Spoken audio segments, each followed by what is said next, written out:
1851, in what is now known as Iraq, archaeologist and explorer Sir Austin Henry Layard discovered a library with 22,000 tablets containing what we know to be the earliest writings on Earth.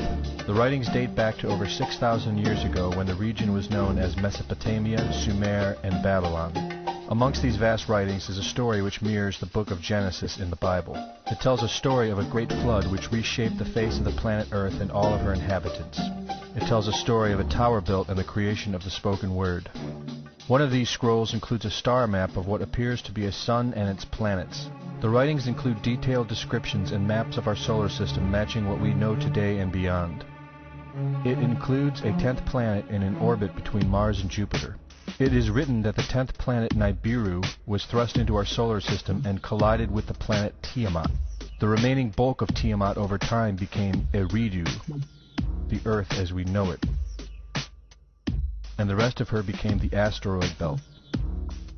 In retrograde to the other 9 planets, Nibiru took orbit around our Sun in a long ecliptic or apogee.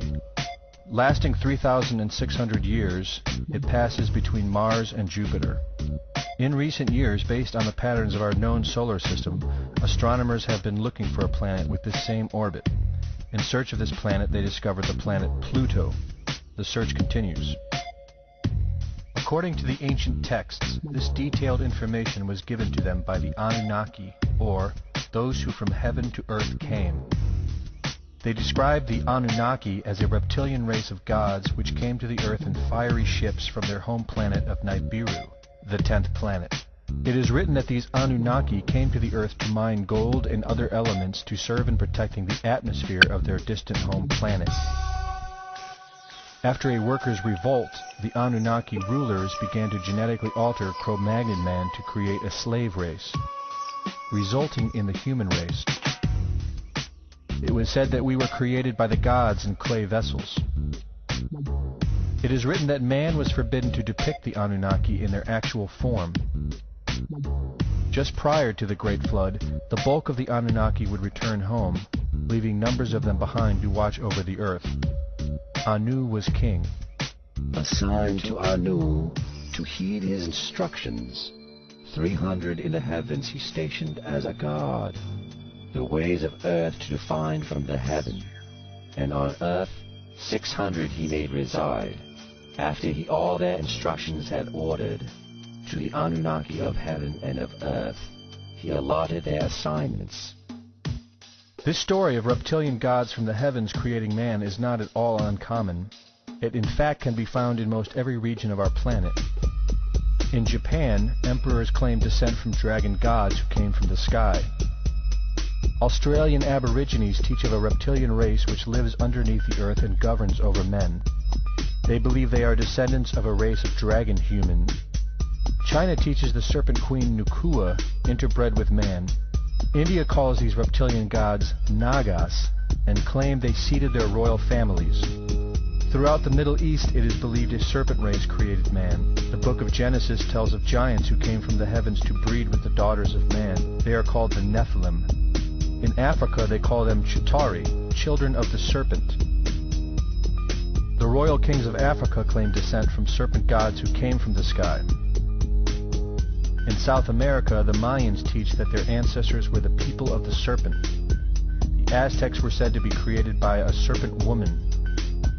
In America, the Hopi Indians believe sky gods came to earth to breed with their women and referred to them as their snake brothers. The word Sioux means snakes, and Iroquois means serpents. It seems the only places you will not find this historical story is where the history has been methodically destroyed. The descendants of King Anu in Sumeria and Babylon can be traced throughout time. The pharaohs of Egypt were from the bloodlines of the Babylonian kings. The rulers of the Roman Empire can be traced to Egyptian hierarchy. All throughout Europe, the royal families can be traced back to the great Roman emperors. 34 of the presidents of the United States are directly descended from European royalty, with the remaining 8 who are only closely related to these same bloodlines. In 1934, President Franklin Roosevelt placed the Great Seal, originally created in 1782 by the Freemasons, on the dollar bill. Represented in the Great Seal is a pyramid and the all-seeing eye, known to be used by the elusive society, the Illuminati. Strung together in conspiratorial confusion are secret societies such as the Illuminati, the Freemasons, and the Bohemian Club. In 1917, National Geographic did a story on a place in Montreal, California called Bohemian Grove. The story reports a place where the world's elite, members of the Bohemian Club, retreat to in late July and conduct an ancient occult ceremony called the Cremation of Care. Every year in July, the world's leaders, media moguls, and members of the World Bank spend 2 weeks of what is known as a men-only retreat at the Grove.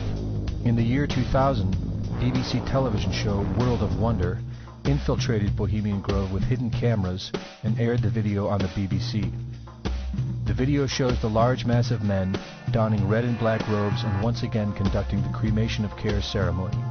The altar is at the base of a 200-foot owl, the Babylonian symbol of the god Moloch, the god of human sacrifice.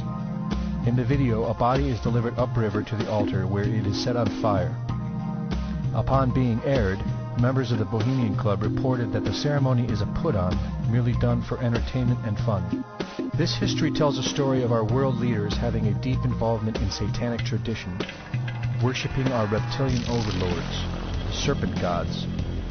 It poses the possibility that we may be and have always been enslaved by our leaders, no different than sheep or cattle. There is an endless amount of information out there which supports this, but don't take my word for it.